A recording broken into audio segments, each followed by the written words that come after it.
So when we were scouting for the first big tour, we actually toured all throughout Spain, Portugal, France, and we did mini scouting trips in Switzerland, Italy, and Germany. But we were definitely there too short to really immerse ourselves and pick great wines. France was very interesting, and we will be importing from France probably next year. And we were so wowed and so inspired by the wines we found in Spain and Portugal that it was a no-brainer for us to focus there. And so we toured multiple regions in each of those two countries.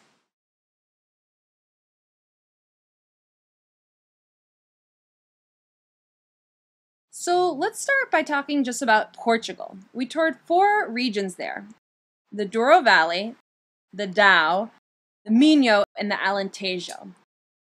They're all very different. The Minho is mostly known for Vinho Verde, which is a white wine with a little bit of carbonation in it. You may have seen it. It's maybe one of the only popular wines in the US from Portugal. They also have a still white wine that's made from the Alvarinho grape. We didn't choose a wine this time, but I'm sure we will in the future. So let's jump down and talk about the Alentejo. It's really hot down there, and I think it's a more relatively new wine region. Definitely they've been making wine for thousands of years like everywhere else. Some of the wines were good, but we didn't ultimately choose a wine from that region. The Douro is the same wine region that grows all of the grapes that end up making port wine, the famous fortified dessert wine. Not many Americans know that the wine region also makes incredible still red wine. The scenery is gorgeous.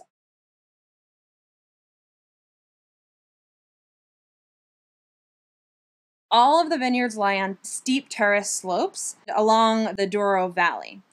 The climate is hot and the elevation is high, which is good for wine, and then different vineyards have different angles of sun exposure, which helps bring variety to the area. We ended up choosing the 2010 Zaraloa Colheita. It's a wonderful, wonderful example of what the Douro is capable of producing. So then let's move on and talk about the Douro. It's a hidden gem wine region. Even if you've heard of the Douro, you've probably not heard of the Douro. The elevation is still very high, and the wines are very intense, but in a very different way than the Douro.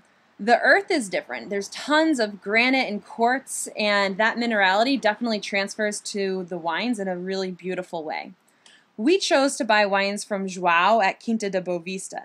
Literally everything he makes is incredible, and we chose his 2006 red blend that's been aging for a while, and his 2012 Rufio wine, which is really fun wine that I hope you get a chance to try.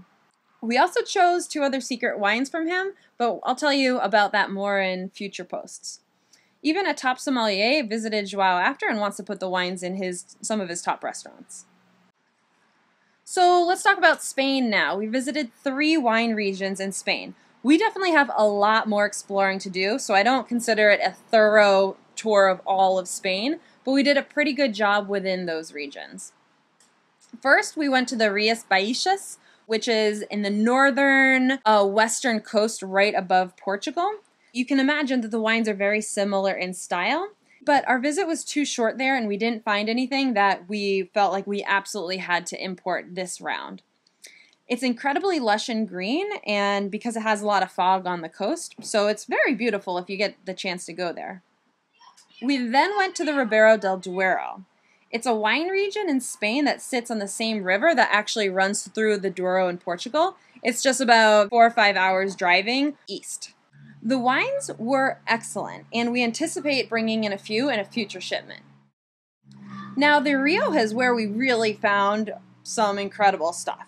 It's hot and dry, and the region is guarded by the mountains that sit all around the region.